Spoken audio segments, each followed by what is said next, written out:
दोस्तों स्वागत है आप सभी का एक बार फिर से नए वीडियो में। और इस वीडियो में हम लोग बात करेंगे हॉबर्ट हुराकन्स वर्सेस सिडनी थंडर के बीच बिग बैश लीग 2024-25 का जो 29वां मुकाबला खेला जाएगा इसके बारे में। तो दोस्तों दोनों टीम्स बहुत ही अच्छे फॉर्म में है और पॉइंट टेबल पर टॉप पर है। और इंटरेस्टिंग बात यह है कि दोनों टीम्स अपना पिछला मुकाबला एक दूसरे से ही खेलने वाली थी, लेकिन उस मुकाबले में बारिश के कारण मैच रद्द हो गया। तो इस वीडियो में खास करके जानेंगे क्या हमें हॉबर्ट हुराकन्स की तरफ से अपनी टीम में ज्यादा खिलाड़ी को रखना चाहिए या फिर सिडनी थंडर की तरफ से।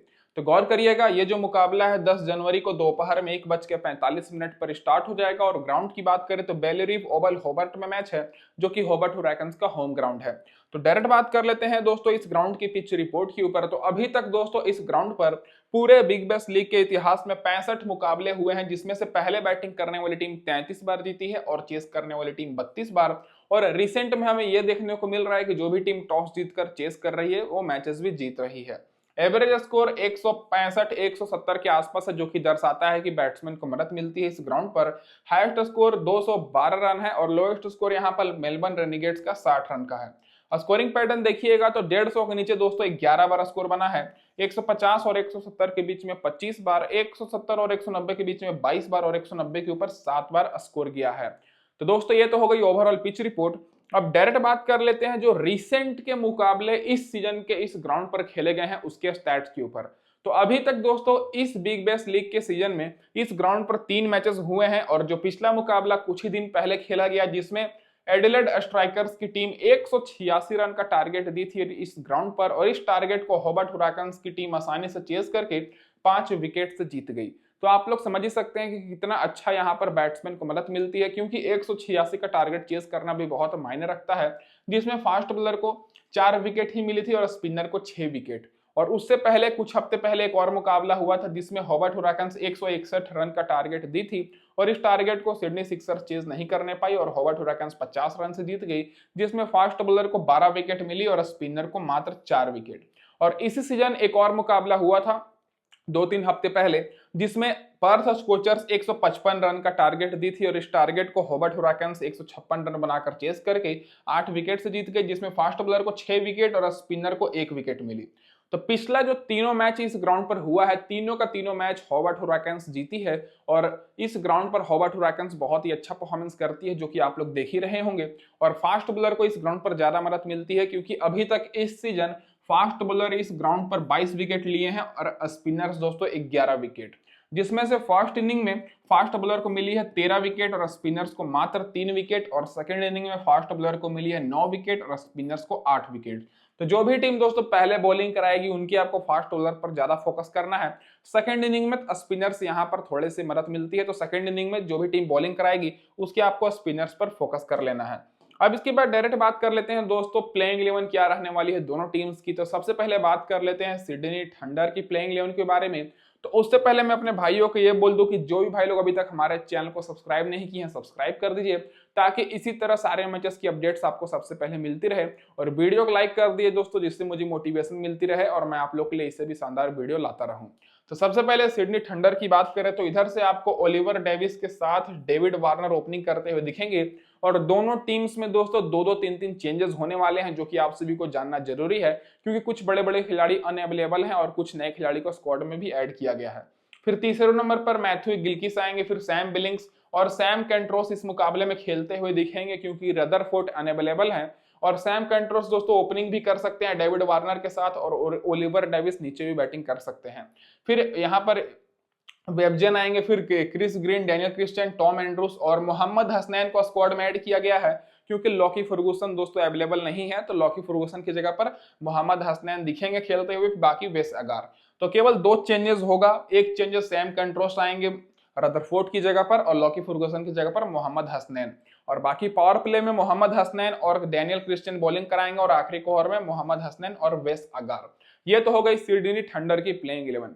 अब बात कर लेते हैं हॉबर्ट हुराकन्स की तरफ से। तो हॉबर्ट हुराकन्स की तरफ से भी आपको इस मैच में 2 बदलाव देखने को मिलेगा।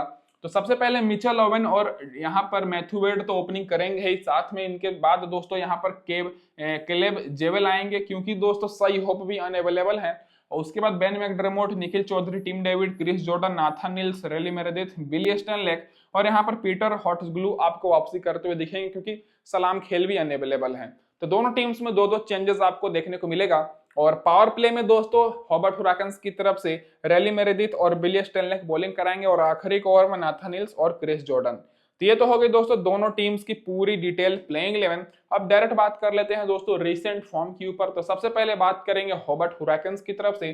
तो मिचेल ओवेन दोस्तों इधर से आपको ओपनिंग करते हुए दिखेंगे मैथ्यू वेड के साथ। तो दोस्तों मिचेल ओवेन ऑलराउंडर हैं और रिसेंट फॉर्म अगर आप लोग देखिएगा तो 37 रन, 33 रन और 101 रन का बेस्ट स्कोर है और अभी अच्छे फॉर्म में है, तो सेफ ऑप्शन रहेंगे।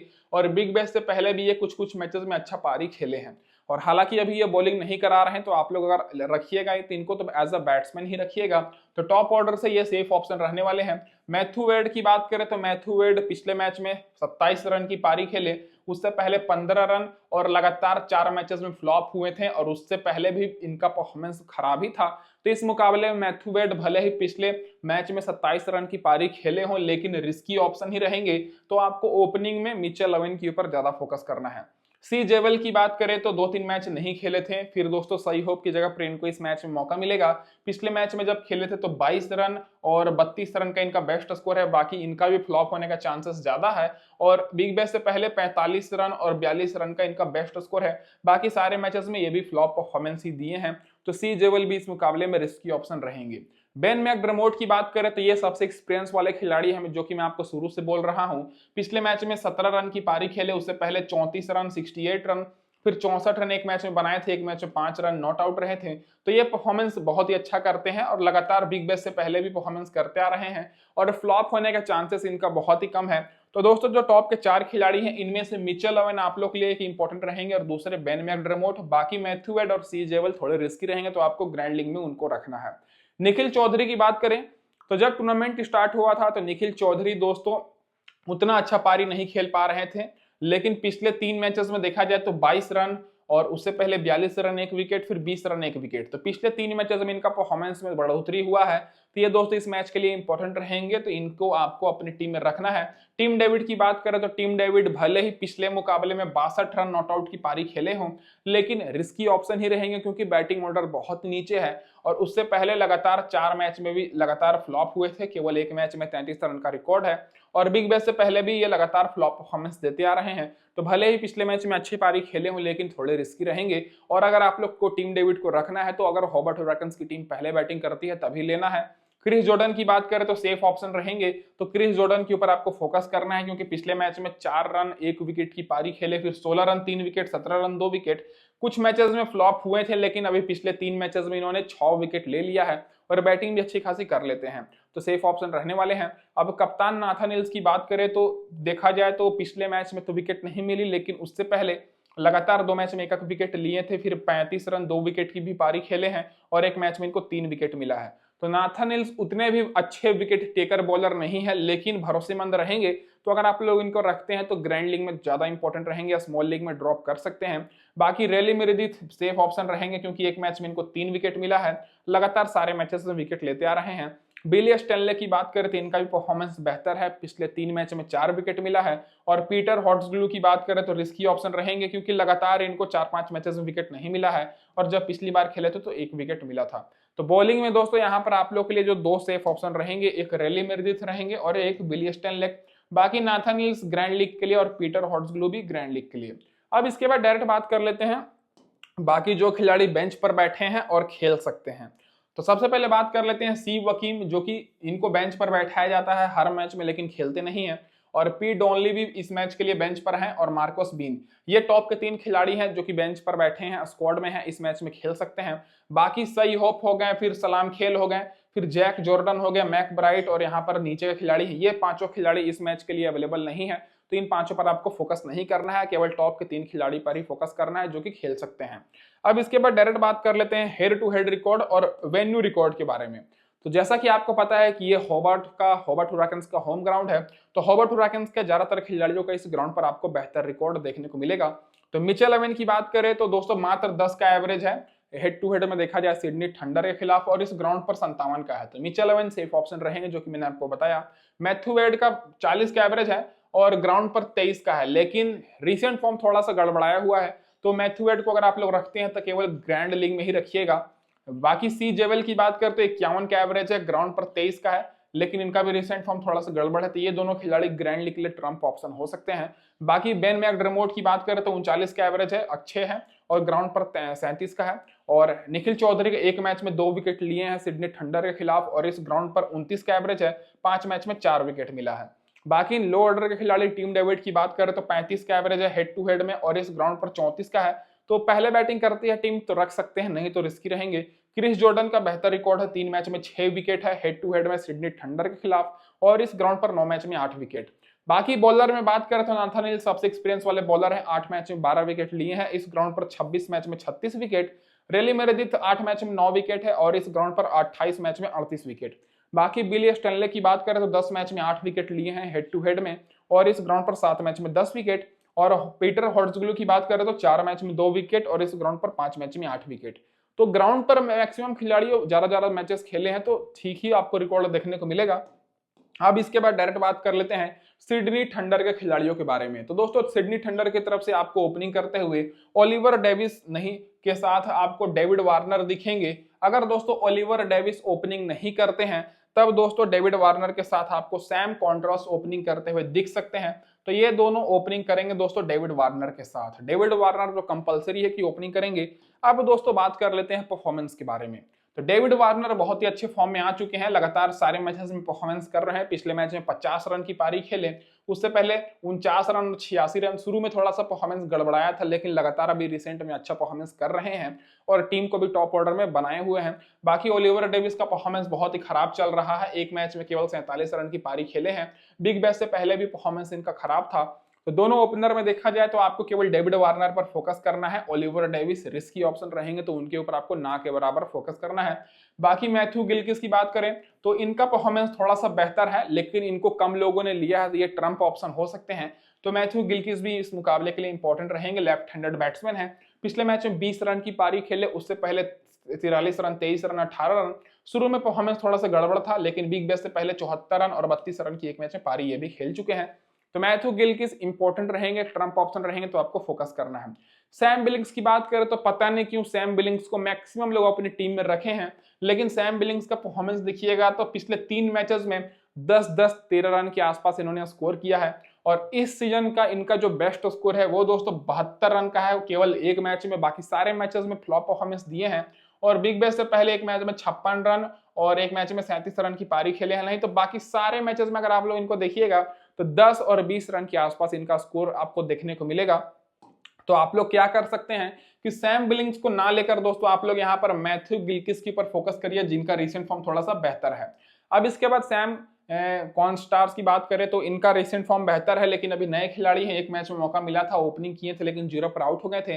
रिसेंट में 56 रन, 88 रन, 39 रन की पारी खेले हैं, लेकिन बड़ी टीम के खिलाफ नहीं, छोटी मोटी टीम के खिलाफ। तो सैम कॉन्ट्रास्ट अगर खेलते हैं, ओपनिंग करते हैं, तभी इंपॉर्टेंट रहेंगे। नीचे बैटिंग करेंगे तो आप लोग ड्रॉप कर सकते हैं, और हालांकि रिस्की ऑप्शन ही रहेंगे। बाकी यहाँ पर एच वेबजेन की बात करें तो रिस्की ऑप्शन ही है, भले ही एक मैच में 48 रन की पारी खेले हों, लेकिन रिसेंट फॉर्म बेहतर है, लेकिन अभी तक 2 मैच में मौका मिला है, दोनों मैच में फ्लॉप रहे हैं। तो आपको इधर से कुछ ही खिलाड़ी पर फोकस करना है। उनमें से एक खिलाड़ी हो गए दोस्तों डेविड वार्नर, फिर मैथ्यू गिलक्रिस्ट हो गए। सैम बिलिंग्स के ऊपर भी फोकस कर सकते हैं क्योंकि एक्सपीरियंस वाले हैं।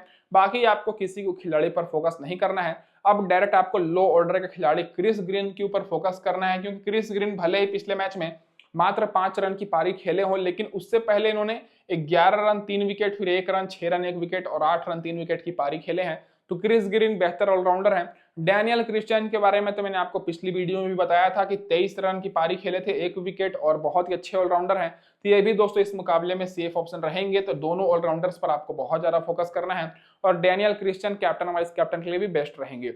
बिग बैश से पहले भी परफॉर्मेंस इनका बेहतर था, पिछले मैच में 23 रन नॉट आउट और 1 विकेट की पारी खेले हैं, 62 रन दिए थे। टॉम एंड्रूज की बात करें तो सेफ ऑप्शन रहेंगे, क्योंकि लगातार 4 मैचेस में 1 विकेट इनको मिला है। मोहम्मद हसनैन का रिसेंट फॉर्म बेहतर है, पाकिस्तान के खिलाफ खेलते हैं, राइट आर्म तेज गेंदबाज है। वेस अगार का भी रिसेंट फॉर्म बेहतर है। तो बॉलिंग में बात करें तो बॉलिंग में दोस्तों आपको ज्यादा फोकस करना है मोहम्मद हसनैन के ऊपर या फिर दोस्तों वेस अगार के ऊपर।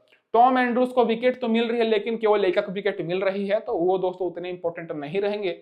अब दोस्तों इसके बाद डायरेक्ट बात कर लेते हैं जो खिलाड़ी बेंच पर बैठे हैं। तो दोस्तों यहाँ पर कई सारे खिलाड़ी बेंच पर हैं, तो आपको कंफ्यूज नहीं होना है। जो टॉप के 3 मैंने नाम लिखे हैं वही दोस्तों खेल सकते हैं। तो नाथन मैकएंड्रू की बात करें तो रिसेंट फॉर्म कुछ खास नहीं है, तो इनका खेलने का चांसेस कम है। लियाम हैचर का भी कम है और दोस्तों जी गार्टोन का भी कम है। जो मैंने आपको प्लेइंग 11 बताई वो दोस्तों मेरे हिसाब से परफेक्ट रहेगी, और जो 3 खिलाड़ी स्क्वाड में है बेंच पर बैठे हैं वो दोस्तों खेल भी सकते हैं, नहीं भी, जो कि मैंने रिकॉर्ड लिख रखा है। बाकी रदरफोर्ड हो गए, लॉकी फर्गुसन हो गए, और जितने भी ये सारे खिलाड़ी हैं ये सारे खिलाड़ी इस मैच के लिए स्क्वाड में नहीं है, तो इन सारे खिलाड़ियों पर आपको फोकस नहीं करना है। अब इसके बाद डायरेक्ट बात कर लेते हैं दोस्तों यहाँ पर हेड टू हेड रिकॉर्ड और वेन्यू रिकॉर्ड के बारे में। तो दोस्तों ओलिवर डेविस का 28 का एवरेज है हॉबर्ट हुराकन्स के खिलाफ, और इस ग्राउंड पर 32 का है, तो ठीक ठाक ही है, लेकिन ग्रैंड लीग के लिए इंपॉर्टेंट रहेंगे। डेविड वार्नर का कुछ खास नहीं है। बाकी मैथ्यू गिलक्रिस्ट की बात करते हैं 11 का एवरेज है और ग्राउंड पर 31 का है। सैम बिलिंग्स का 39 का है और ग्राउंड पर 61 का है। तो सैम बिलिंग्स का रिकॉर्ड बेहतर है, तो अगर आप लोग रखना चाहते हैं तो ग्रैंड लीग में रखिएगा। और बाकी क्रिस ग्रीन की बात करते 41 का एवरेज है, 6 विकेट मिला है, ग्राउंड पर 42 का एवरेज है, विकेट नहीं मिला है। डैनियल क्रिश्चियन पुराने खिलाड़ी हैं, 23 का एवरेज है, 10 विकेट मिला है, और इस ग्राउंड पर 24 का एवरेज है, 17 विकेट मिला है। तो डैनियल क्रिश्चियन मेरे हिसाब से कैप्टन के लिए ट्रम्प ऑप्शन रहेंगे। बाकी बॉलिंग में दोस्तों वेस अगार 9 मैच में 9 विकेट लिए हैं, ग्राउंड पर 4 मैच में 5 विकेट। बाकी कोई भी बॉलर का उतना कुछ खास रिकॉर्ड नहीं है। अब दोस्तों ये तो हो गई हमारी दोनों टीम्स की पूरी डिटेल एनालिसिस। अब डायरेक्ट बात कर लेते हैं overall head to head record और रीसेंट फॉर्म के बारे में। तो जैसा कि मैंने आपको शुरू में ही बताया कि दोनों टीम्स पिछला मुकाबला आमने सामने ही खेलने वाली थी, लेकिन बारिश के कारण मैच रद्द हो गया। तो रीसेंट फॉर्म देखिएगा तो अभी तक दोस्तों सिडनी थंडर लगातार शुरू वाले मैचेस जीत रही थी, लेकिन 2 मैच हारी है। पिछला मैच नो रिजल्ट रहा था इनका, और ये भी दोस्तों लगातार 4 मैच जीतने के बाद पिछला मैच इनका रद्द हो गया। तो कांटे की टक्कर आपको देखने को मिलेगी, क्योंकि दोनों टीम्स अच्छे फॉर्म में है। और हेड टू हेड में दोनों टीम्स के बीच 20 मैच हुआ है, जिसमें से थंडर 8 बार बाजी मारी है और हॉबर्ट हुराकन्स 12 बार। तो ज्यादा मैचेस का डिफरेंस नहीं है, लेकिन हॉबर्ट हुराकन्स जीत सकती है क्योंकि ये इनका होम ग्राउंड है। अब इसके बाद डायरेक्ट बात कर लेते हैं दोस्तों यहाँ पर टीम कॉम्बिनेशन के ऊपर। तो उससे पहले मैं अपने भाइयों को ये बोल दूं कि जो भी भाई लोग अभी तक चैनल को सब्सक्राइब नहीं किए फटाफट सब्सक्राइब कर दीजिए। टेलीग्राम पर जुड़ जाइए, बायो में और डिस्क्रिप्शन में लिंक दे रखा है, क्योंकि वहीं पर आपको टॉस के बाद बिल्कुल फ्री में टीम्स मिलेगी। तो चलिए अब बात कर लेते हैं दोस्तों यहाँ पर पहली टीम के ऊपर। तो पहली टीम में हमारे जो कैप्टन रहेंगे वो कैमरन ग्रीन रहेंगे और वाइस कैप्टन क्रिस जॉर्डन रहेंगे, क्योंकि दोनों दोस्तों शुरू से ही अच्छे फॉर्म में है और बैटिंग के साथ साथ बॉलिंग भी कराएंगे। बाकी मैंने निखिल चौधरी और डैनियल क्रिस्टियान को लिया है, तो मेरे हिसाब से ये दोनों मेरे बेस्ट ऑप्शन रहेंगे, और चारों यहाँ पर हमारे बेस्ट मतलब कह सकते हैं कि ऑलराउंडर हैं। बाकी मैंने बॉलिंग में वेस अगार, नाथन नील्स और रेली मेरेडिथ को लिया है। नाथन नील्स के ऊपर मैं फोकस करके ले रहा हूँ रिस्क लेकर। मिचेल ओवेन, डेविड वार्नर को बैटिंग सेक्शन से, सैम बिलिंग्स और बेन मैकडरमोट को मैंने विकेट कीपर से लिया है। तो ये दोस्तों जो मेरी टीम है ये दोस्तों पहले स्मॉल लीग की टीम है, और यहाँ पर मैं 2 खिलाड़ी के ऊपर रिस्क ले रहा हूँ, एक सैम बिलिंग्स होंगे और दूसरे नाथन नील्स, क्योंकि ये दोनों खिलाड़ी का परफॉर्मेंस कर भी सकते हैं, नहीं भी, रिसेंट फॉर्म थोड़ा सा लड़खड़ाया हुआ है, और बाकी मेरे सारे खिलाड़ी सेफ ऑप्शन रहेंगे। तो पहली टीम हमारी पूरी सेफ टीम रहेगी। अब दूसरी टीम की बात कर लेते हैं जो कि हमारी ग्रैंड लीग की टीम है। तो ग्रैंड लीग में मैंने क्या किया कि वाइस कैप्टन मैंने डैनियल क्रिस्टियान को किया है। पिछले मैच में 62 रन की पारी खेले थे, लेकिन बहुत लोग इनको इग्नोर कर रहे हैं, और कैप्टन मैं डेविड वार्नर को कर रहा हूं। बाकी मैंने निखिल चौधरी और कैमरन ग्रीन और निखिल चौधरी को मैंने लिया है, क्रिस जॉर्डन को, और यहाँ पर मैं रेली मेरेडिथ, नाथन नील्स, वेस अगार और टॉम एंड्रूज को मैं रख रहा हूँ। तो 4 ऑलराउंडर, 4 मैंने बॉलर को लिया है। तो दोस्तों दोनों टीम्स मेरी बॉलर को ही सपोर्ट करते हुए, क्योंकि अगर आप लोग रिसेंट फॉर्म देखे होंगे तो ज्यादातर बैट्समैन उतने अच्छे फॉर्म में नहीं है, और इस टीम में मैंने 4 बॉलर को लिया है, इस टीम में मैंने 3 बॉलर को। बाकी मैंने यहाँ पर सैम बिलिंग्स को नहीं लिया है, केवल एक विकेट कीपर बेन मैकडरमोट को रख रहा हूँ। तो ये हो गई दोस्तों यहाँ पर हमारी पूरी डिटेल एनालिसिस और पूरी टीम वाली वीडियो कंप्लीट। तो अगर आपको हमारी वीडियो अच्छी लगे चैनल को सब्सक्राइब जरूर करिएगा। धन्यवाद दोस्तों आप सभी का वीडियो देखने के लिए।